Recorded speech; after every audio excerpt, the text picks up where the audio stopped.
Cinema యాక్టర్గా సెలబ్రిటీగా త్రిషకి మంచి పేరుంది, దేశవ్యాప్తంగా అందరికీ తెలుసు. ఈవెన్ ఇప్పుడు కూడా సినిమాలో నటిస్తూనే ఉంది. విజయ్కి మంచి ఆప్తురాలు, స్నేహితురాలు అనాలా లేకపోతే ప్రేమికురాలు అనాలా. నిన్న అతను ప్రమాణ స్వీకారం చేస్తున్నప్పుడు వాళ్ళ అమ్మ నాన్న ఎంత భావోద్వేగానికి గురయ్యారో ఈ అమ్మాయి కూడా దాదాపుగా అట్లా కంటతడి పెట్టుకుంది. ఇవాళ స్ట్రాంగ్ బంధం అన్నటువంటి పాయింట్ని మెన్షన్ చేసుకొచ్చింది, స్ట్రాంగెస్ట్ అన్నటువంటి. దాంతో గుసగుసలు త్రిష ఇది. అమ్మాయి జాతకాన్ని చూసినటువంటి కొంతమంది పండితులు చెప్పేది ఏంటంటే, అమ్మాయి చాలా బలమైన జాతకం, జాతకంలోనే ఆవిడికి రాజయోగం ఉంది, ముఖ్యమంత్రి అయ్యే యోగం ఉంది అంటున్నారు.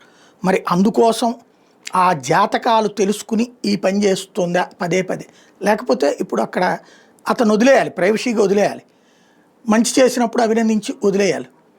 ప్రమాణ స్వీకారం వరకు త్రిషానే అసలు అతని రాజకీయాల్లోకి తీసుకొచ్చింది అన్న ప్రచారం అయితే జనంలోకి వెళ్ళిపోయింది. రామచంద్రన్ని ఆ రోజున రామచంద్రన్తో వేదిక పంచుకోవడం, రామచంద్రన్తో భార్యని పక్కన పెట్టించి భార్య కంటే కూడా ఈమెను పక్కన పెట్టుకోవడం, ఆ తర్వాత అందుకనే తను జయలలిత పార్టీని లాక్కోగలిగింది.